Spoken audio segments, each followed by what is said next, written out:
আজ 11ই জানুয়ারি রবিবার। জানাবো আজকের বাছাই করা গুরুত্বপূর্ণ 25টি তাজা সংবাদ। শুরুতে দেখে নেব আজকের সংবাদ শিরোনাম। প্রতিদিন নিয়মিত সঠিক খবর পেতে হলে আমাদের এই চ্যানেল সাবস্ক্রাইব করে আমাদের পাশে থাকুন, আর ভিডিওতে একটি লাইক করতে একদমই ভুলবেন না। কোর্টরুম ছেড়ে চলে যান বিচারপতি, তারপরই ভাইরাল তৃণমূলের চ্যাট, উঠছে বড় অভিযোগ। নওশাদের জন্য 10 মিনিট অপেক্ষা করেও মেলেনি দেখা, ধাক্কা খেয়ে খাপ্পা হুমায়ুন। মুস্তাফিজুরকে ফেরানোর জন্য হাতে পায়ে ধরছে বিসিসিআই, সামনে এলো বাংলাদেশ বোর্ডের মন্তব্য। মোদি যোগীর কেন্দ্রে নাম বাদের হিড়িক, এবার অ্যাকশন মোডে বিজেপি। বাঁকুড়ায় কি করেছে বিজেপি? রিপোর্ট কার্ড চ্যালেঞ্জ অভিষেকের, বিধানসভায় 12-0 করার ডাক।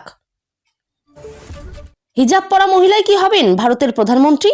ওয়াইসির চ্যালেঞ্জে তোলপাড় রাজনীতি। মতুয়াদের চাঞ্চল্যকর অবস্থান, প্রধানমন্ত্রীর সভা রেকর্ড ভেঙে তাহিরপুরে অভিষেকের বিশাল জনসমুদ্র। জ্ঞানেশ কুমারকে করা চিঠি লিখলেন মমতা, এবার সেখানে কি উল্লেখ করলেন? ইডির রেড থেকে পোল স্ট্র্যাটেজিস্ট আর নেতা নয়, ক্ষমতা রিমোট রণক্ষেত্রের মেঘনাথদের হাতে। বাইরে নয়, প্রতীক জৈনের বাড়ির ভিতরে সেদিন কি হলো, বড় প্রমাণ নিয়ে এসেছে ইডি। 31শে মার্চের মধ্যেই 25,000 খাদান শ্রমিককে নিয়োগ, বড় প্রতিশ্রুতি অভিষেকের। মমতার জেল হবেই, আইপ্যাক মামলায় সুপ্রিম কোর্টে ইডি যেতেই বিস্ফোরক রাহুল সিনহা। 26-এর আগে হাওয়া বদল বাঁকুড়ায়, অভিষেকের সভায় দলবদল 2 বিজেপি নেতার। প্রমাণ ছাড়া অভিযোগ মানব না, মুখ্যমন্ত্রীর বিরুদ্ধে মানহানির মামলা শুভেন্দুর, দেওয়া হলো 72 ঘন্টা। জোট বার্তা নিয়ে ফুরফুরায় গিয়েও হতাশ হুমায়ুন, দেখা করলেন না নওশাদ। অভিষেকের কড়া নির্দেশ, দুর্নীতির অভিযোগের মাঝেই ইস্তফা দিলেন কোচবিহারের রবি ঘোষ। আইপ্যাক মামলায় ইডিকে আগাম টেক্কা, একতরফা শুনানি ঠেকাতে সুপ্রিম কোর্টে ক্যাভিয়েট রাজ্যের। ইডি হানার 24 ঘন্টা পর মুখ খুলল উদ্বিগ্ন আইপ্যাক, কি জানালেন কর্ণধার প্রতীক জৈন? বাংলার মসনদে কার পাল্লা ভারী, জনমত সমীক্ষায় উঠে এলো চমকপ্রদ তথ্য। বাংলার মুখ্যমন্ত্রী সাহসী, মমতাকে দরাজ সার্টিফিকেট দিয়ে পাশে দাঁড়ালেন মেহবুবা। অভিষেকের এক ফোনেই পদত্যাগ, কোচবিহারে কি বড় কোনো রদবদল? বাংলায় রাষ্ট্রপতি শাসন নাকি মুখ্যমন্ত্রীর গ্রেপ্তার, তোলপাড় করা পরিস্থিতি। ভোটের আগে ডিএ ইস্যুতে বিরাট পদক্ষেপ, অবশেষে ভাগ্য খুলছে বাংলার সরকারি কর্মীদের। সব পেন ড্রাইভ আমার কাছে, ইডি হানার প্রতিবাদে মমতার হুঁশিয়ারি, লক্ষণের রেখা পেরোলেই ফাঁস। জোট বার্তা নিয়ে ফুরফুরায় গিয়েও হতাশ হুমায়ুন, দেখা করলেন না নওশাদ। এতক্ষণ শুনছিলেন সংবাদ শিরোনাম, এবার আসছি বিস্তারিত খবরে। একের পর এক চিঠি দিয়েছেন মুখ্যমন্ত্রী মমতা বন্দ্যোপাধ্যায়, কিন্তু কোনো উত্তর মেলেনি নির্বাচন কমিশনার জ্ঞানেশ কুমারের পক্ষ থেকে। এবার তথ্য পরিসংখ্যান দিয়ে কড়া চিঠি লিখলেন মুখ্যমন্ত্রী, কারণ যে এসআইআর প্রক্রিয়া চলছে বাংলায়, তাতে এখনো পর্যন্ত 77 জনের মৃত্যু হয়েছে। এমনকি যারা দেশের তথা বাংলার স্বনামধন্য ব্যক্তি, তাদের সম্পর্কে মানুষ ওয়াকিবহাল, তাদেরও শুনানির নোটিশ পাঠানো হচ্ছে। তবে এই চিঠির উত্তরও যে দেবেন না নির্বাচন কমিশনার, সে কথাও উল্লেখ করেছেন মুখ্যমন্ত্রী। এদিকে ভোটার তালিকা সংশোধনের নামে সাধারণ মানুষকে চূড়ান্ত হয়রানি করা হচ্ছে এবং নির্বাচন কমিশনের ভূমিকা ক্রমশ রাজনৈতিক পক্ষপাত দুষ্ট হয়ে উঠছে। এই অভিযোগ তুলে মুখ্য নির্বাচন কমিশনার জ্ঞানেশ কুমারকে চতুর্থবার চিঠি লিখলেন মুখ্যমন্ত্রী মমতা বন্দ্যোপাধ্যায়। ওই চিঠিতে নির্বাচন কমিশনের সাম্প্রতিক একাধিক সিদ্ধান্ত এবং পদক্ষেপকে গণতন্ত্রের জন্য উদ্বেগজনক বলে উল্লেখ করেছেন তিনি। ছাপা চিঠির শেষে হাতে মুখ্যমন্ত্রী লিখেছেন, জানি আপনি কোনো উত্তর দেবেন না, কিন্তু সমস্ত তথ্য আপনার কাছে তুলে ধরা আমার কর্তব্য। এই এসআইআর নিয়ে আগেও চিঠি দিয়েছেন মুখ্যমন্ত্রী। অন্যদিকে হাজরার সভা থেকে পরবর্তী গন্তব্য যে নির্বাচন কমিশনের দপ্তর, সেটা নিজেই উল্লেখ করেছেন মমতা বন্দ্যোপাধ্যায়। রাজধানী নয়াদিল্লিতে মুখ্যমন্ত্রী মমতা বন্দ্যোপাধ্যায় যাবেন বলেও মনস্থির করেছেন। তার আগে এই এসআইআর প্রক্রিয়ায় নোবেল জয়ী অর্থনীতিবিদ অমর্ত্য সেন, বিশ্বকাপ জয়ী ক্রিকেটার মোহাম্মদ শামি, সাংসদ দীপক অধিকারী এবং কবি জয় গোস্বামীকে শুনানির নোটিশ পাঠানো হয়েছে। সে কথাও এই চিঠিতে উল্লেখ করেন মুখ্যমন্ত্রী। মুখ্যমন্ত্রীর অভিযোগ, রাজ্যের বাইরে থাকা পরিযায়ী শ্রমিকদের বাস্তব সমস্যার কথা বারবার জানানো সত্ত্বেও নির্বাচন কমিশন আংশিক ছাড় দিয়েছে। পরিবারের অনুমোদিত সদস্যের মাধ্যমে শুনানিতে হাজির হওয়ার সুযোগ দেওয়া হলেও সেই সুবিধা সব পরিযায়ী শ্রমিক পাচ্ছেন না। এছাড়া চিঠিতে মুখ্যমন্ত্রী আরও লিখেছেন, রাজ্যের নিযুক্ত পর্যবেক্ষক ও মাইক্রো অবজারভারদের অনেকেই উপযুক্ত প্রশিক্ষণ ও দক্ষতা ছাড়াই কাজ করছেন। কেউ কেউ তাদের দায়িত্বের সীমা ছাড়িয়ে সাধারণ নাগরিকদের সঙ্গে অসভ্য আচরণ করছেন। এই পরিস্থিতিতে গঙ্গাসাগর মেলার মতো বড় কর্মসূচিতে ব্যস্ত থাকা রাজ্য পুলিশকে নিরাপত্তার দায়িত্ব নিতে বলা হচ্ছে। লজিক্যাল ডিসক্রিপেন্সি আসলে যুক্তিহীন এবং রাজনৈতিক উদ্দেশ্যে বেছে বেছে কিছু এলাকায় প্রয়োগ করা হচ্ছে। নামের বানান বা বয়সের সামান্য তারতম্যের মতো তুচ্ছ কারণে নাগরিকদের তলব করা হচ্ছে। এখনো সময় থাকতে নির্বাচন কমিশন সুবুদ্ধি নিয়ে সাধারণ মানুষের হয়রানি কমাতে প্রয়োজনীয় সংশোধনী পদক্ষেপ করবে। গত বৃহস্পতিবার আইপ্যাক কর্তা প্রতীক জনের বাড়ির বাইরে ঠিক কী ঘটেছে তা সংবাদ মাধ্যমে স্পষ্ট দেখা গিয়েছে। সবাই দেখেছেন কিভাবে মুখ্যমন্ত্রী মমতা বন্দ্যোপাধ্যায় ওই ব্যবসায়ীর বাড়ি থেকে সবুজ ফাইল হাতে বেরিয়ে এসেছেন, কিন্তু বাড়ির ভেতরে ঠিক কি হলো, সেদিন কতটা তৎপর ছিল পুলিশ, সেই প্রমাণ নিয়ে এসেছে এনফোর্সমেন্ট ডিরেক্টরেট। 7 নম্বর লর্ডন স্ট্রিটের বাড়ির সামনে পেল্লাই গেট, সেই বাড়িতে বৃহস্পতিবার সকাল 6টা থেকে তল্লাশি চালাচ্ছিল ইডি। কয়লা পাচার মামলায় তল্লাশি চালানো হচ্ছিল। সেই বাড়ির বাইরের গত বৃহস্পতিবার মুখ্যমন্ত্রীকে বেরিয়ে আসতে দেখা যায়। ইডির অভিযোগ, বাড়ির ভেতরে সেদিন তল্লাশিতে বাধা দেওয়া হয়েছিল।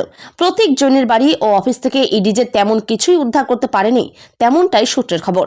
কিন্তু কিভাবে তাদের বাধা দেওয়া হয়েছিল সেই প্রমাণ নাকি আছে। ইডি সূত্রে খবর, দুটি ফুটেজ আছে তাদের কাছে। একটিতে দেখা যাচ্ছে এক সিআরপিএফ জওয়ানকে ধাক্কা দিচ্ছেন এক পুলিশ অফিসার, আর দ্বিতীয় ফুটেজে রয়েছে প্রতীক জৈনের বাড়ির ভিতরের বচসার ছবি। কিভাবে বাধা দেওয়া হয়েছিল সেই প্রমাণ রয়েছে ইডির হাতে। ঠিক সময়ে প্রয়োজন হলে আদালতে বা কোনো তদন্তকারী সংস্থার হাতে ওই প্রমাণ তুলে দেবে ইডি। ইতিমধ্যেই সিবিআই তদন্তের দাবি জানিয়ে আদালতের দ্বারস্থ হয়েছে এনফোর্সমেন্ট ডিরেক্টরেট। 12 বছর ধরে কেন্দ্রে বিজেপিকে জিজ্ঞেস করুন বাঁকুড়ায় এই 12 বছর কি হয়েছে, রিপোর্ট কার্ড দেখাক। শনিবার বাঁকুড়ার শালতোড়ার রণসংকল্প সভা থেকে বিজেপিকে নিশানা তৃণমূলের সর্বভারতীয় সাধারণ সম্পাদক অভিষেক বন্দ্যোপাধ্যায়ের। একই সঙ্গে বিধানসভা নির্বাচনে টার্গেট বেঁধে বাঁকুড়ায় 12-0 করার ডাক তৃণমূলের সর্বভারতীয় সাধারণ সম্পাদকের। অভিষেক বলেন, 2021 সালে বিধানসভা ভোটে বাঁকুড়ার 12টি আসনের মধ্যে 4টিতে আপনারা তৃণমূলকে জিতিয়েছিলেন, বাকি 8টিতে জিতেছিল বিজেপির প্রতিনিধিরা। 2024 সালের লোকসভায় 4 থেকে বেড়ে আমাদের 6 হয়েছে। এখন তৃণমূল 6, বিজেপি 6। বিষ্ণুপুর লোকসভার একটি আসন পড়ে খণ্ডঘোষে। বাঁকুড়া লোকসভার একটি আসন পড়ে পুরুলিয়ার রঘুনাথপুরে। বিষ্ণুপুরকে 6 মারতে হবে, বাঁকুড়াকেও 6 মারতে হবে। দুটো 6 মেরে তৃণমূলের পক্ষে 12-0 করতে হবে। তৃণমূল জিতলে অধিকার পাবেন, বিজেপি জিতলে অধিকার থেকে বঞ্চিত হবেন। তৃণমূল জিতলে দুমুঠো ভাত, বিজেপি জিতলে সাম্প্রদায়িক সংঘাত। তৃণমূল জিতলে দুয়ারে রেশন, মোদি জিতলে দুয়ারে ভাষণ। তৃণমূল জিতলে মানুষের পাতে ভাত, বিজেপি জিতলে খালি মোদিজির মন কি বাত। কি নেবেন সিদ্ধান্ত আপনার? অভিষেক প্রশ্ন তোলেন, 12 বছর বিজেপির ক্ষমতায়, বিজেপি রিপোর্ট কার্ড কোথায়? 2019 সালে বাঁকুড়ার 2টি লোকসভা কেন্দ্রে বিজেপি জিতেছিল। অভিষেক বলেন, বাঁকুড়ার জন্য কি করেছে? একদিকে আমি আমাদের সরকারের রিপোর্ট কার্ড নিয়ে যাব, অন্যদিকে বিজেপি রিপোর্ট কার্ড নিয়ে আসবে। ভোকাট্টা করে মাঠের বাইরে বের করে দিতে না পারলে মুখ দেখাবো না। বিজেপির সাংসদ সৌমিত্র খা সুভাষ সরকারকে নিশানা করে অভিষেক বলেন, 50 বছর, 60 বছর, 70 বছর এই মাটিতে থাকার পরে নাগরিকত্বের প্রমাণ দিতে হবে। সুভাষ সরকারের নিজের জন্মের সার্টিফিকেট আছে, সৌমিত্র খায়ের জন্মের সার্টিফিকেট আছে। বিজেপির কেউ সার্টিফিকেট চাইলে বলবেন, আগে তোমার বাবার সার্টিফিকেট নিয়ে এসো। এদিনের সভা থেকে একযোগে সিপিআইএমকে দুষে বিজেপির উদ্দেশ্যে তৃণমূল সাংসদ বলেন, 34 বছরের জগদ্দল পাথরকে ভেঙে চূর্ণ বিচূর্ণ করে যে মুক্তির সূর্যোদয় ঘটিয়েছে তার নাম তৃণমূল কংগ্রেস, নেত্রীর নাম মমতা বন্দ্যোপাধ্যায়। আপনি মমতা বন্দ্যোপাধ্যায়কে আটকাবেন? আগে যান সিপিএম এর থেকে একটু ট্রেনিং নিন। মমতা বন্দ্যোপাধ্যায় অন্য ধাতুতে তৈরি, তৃণমূল বশ্যতা স্বীকার করতে যান না। বিজেপিকে নিশানা করে অভিষেক বলেন, আজকের দিনে দাঁড়িয়ে রাজ্যের 2 লক্ষ কোটি নরেন্দ্র মোদীর সরকার আটকে রেখেছে। আমি মিথ্যা বললে আমার বিরুদ্ধে মামলা করে জেলে ঢোকাবে। রাজ্যে 294টি বিধানসভা রয়েছে, এক একটি বিধানসভার 680 কোটি টাকা বিজেপি সরকার আটকে রেখেছে। বাঁকুড়া জেলার 7,000 কোটি টাকা আটকে রেখেছে বিজেপি। এই টাকা ছাড়লে রাতারাতি বাঁকুড়ার জন্য 7,000 কোটি টাকা দিতে পারবে রাজ্য সরকার। এরা চায় বাংলার মানুষ ওদের পা ধরুক, আপনারা তা চান? গেরুয়া শিবিরকে তোপ দেখে অভিষেক বলেন, যারা হিন্দু ধর্মের ধারক বাহক বলে নিজেদের দাবি করে তাদের নেতা মা দুর্গার বংশ পরিচয় নিয়ে প্রশ্ন তোলে। এই হলো বিজেপির আসল চেহারা। রবীন্দ্রনাথ ঠাকুরকে অমিত শাহ এসে বলছেন রবীন্দ্রনাথ স্যান্ডেল। রবীন্দ্রনাথ ঠাকুরের নাম জানে না। 2019 সালের ভোটের আগে ঈশ্বরচন্দ্র বিদ্যাসাগরের মূর্তি টুকরো টুকরো করে ভেঙেছিল বিজেপির কর্মীরা। সুকান্ত মজুমদার বলেছিলেন, স্বামী বিবেকানন্দ হচ্ছেন অজ্ঞ বামপন্থী প্রোডাক্ট।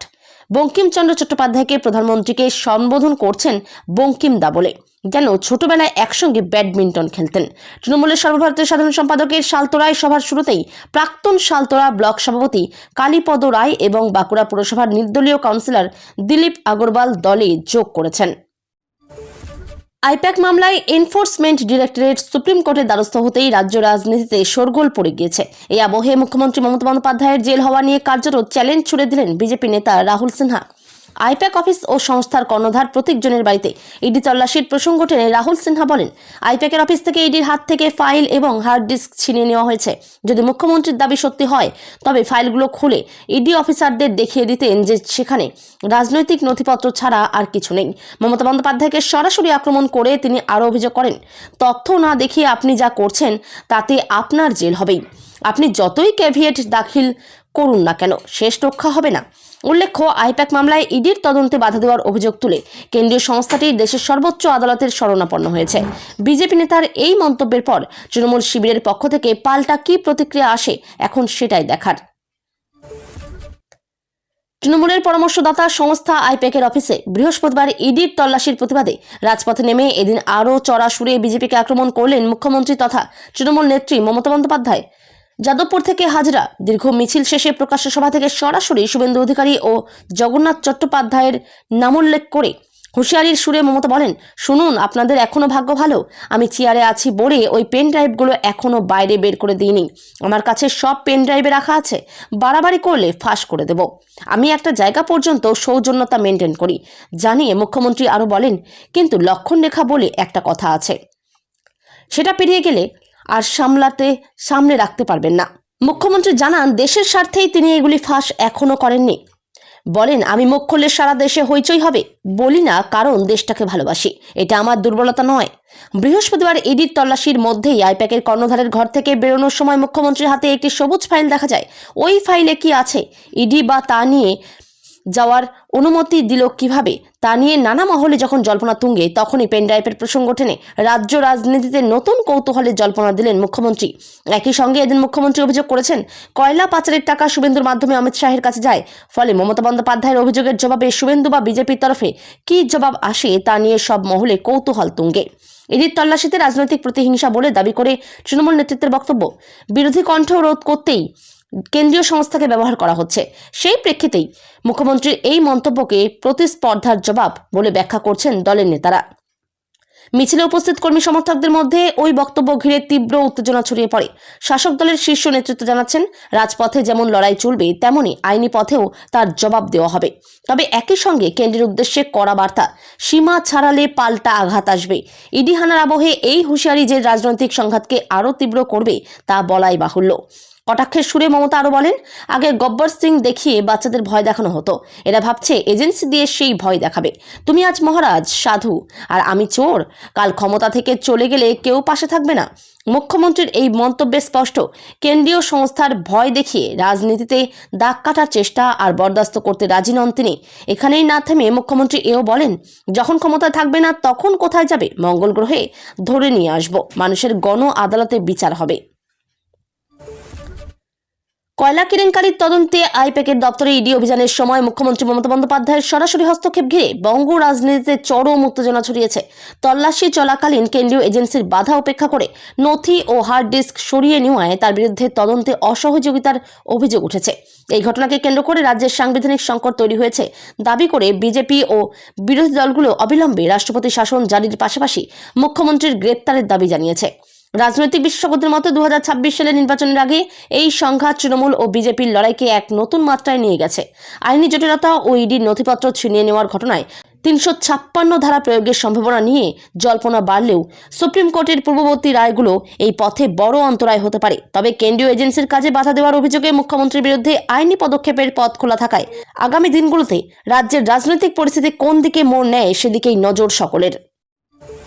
ইডি অভিযানের পর টান উত্তেজনার আবহে অবশেষে প্রকাশ্যে এলো আইপ্যাকের অবস্থান। কর্ণধার প্রতীক জৈনের বাড়ি ও সল্টলেক অফিসের তল্লাশির 24 ঘন্টা পরে আনুষ্ঠানিক বিবৃতিতে নিজের উদ্বেগ প্রকাশ করলেও আইন ও গণতান্ত্রিক প্রক্রিয়ার প্রতি পূর্ণ আস্থার বার্তা দিল সংস্থাটি। স্পষ্ট জানানো হলো তদন্তকারী সংস্থাকে সম্পূর্ণ সহযোগিতা করবে আইপ্যাক। বিবৃতিতে ইন্ডিয়ান পলিটিক্যাল অ্যাকশন কমিটি জানায়, বৃহস্পতিবার এনফোর্সমেন্ট ডিরেক্টরেট কলকাতায় সংস্থার সল্টলেক অফিস এবং ডিরেক্টর প্রতীক জৈনের লাউডন স্ট্রিটের বাড়িতে তল্লাশি অভিযান চালায়। আইপ্যাকের বক্তব্য, আমাদের মতো একটি পেশাদার সংস্থার কাছে দিনটি অত্যন্ত দুর্ভাগ্যজনক ও কঠিন ছিল। বিষয়টি নিঃসন্দেহে উদ্বেগের, তবে আমরা আইন মেনে চলেছি এবং সম্পূর্ণ সহযোগিতা করেছি। ভবিষ্যতেও প্রয়োজন হলে সহযোগিতা করব। সংস্থা স্পষ্ট করেছে, ইডি অভিযান সত্ত্বেও তাদের কাজকর্মে কোনো ছেদ পড়বে না। বিবৃতিতে বলা হয়েছে, এই ঘটনার কোনো প্রভাব আমাদের দৈনন্দিন পেশাগত দায়িত্ব পালনে পড়বে না। আমরা আমাদের কর্তব্যে অবিচল থাকব। একই সঙ্গে নিজেদের পরিচয় ও ভূমিকা ব্যাখ্যা করে আইপ্যাক জানায়, নতুন প্রজন্মের শক্তি, বিচারবুদ্ধি ও পেশাদার দক্ষতাকে অরাজনৈতিকভাবে গণতান্ত্রিক প্রক্রিয়ার সঙ্গে যুক্ত করার ভাবনা থেকেই সংস্থার জন্ম। বছরের পর বছর ধরে সেই দর্শন মেনেই তারা কাজ করে চলেছে। আইপ্যাক দাবি করেছে, কঠোর পরিশ্রমের মাধ্যমেই তারা আজ একটি শক্তিশালী রাজনৈতিক পরামর্শদাতা সংস্থায় পরিণত হয়েছে।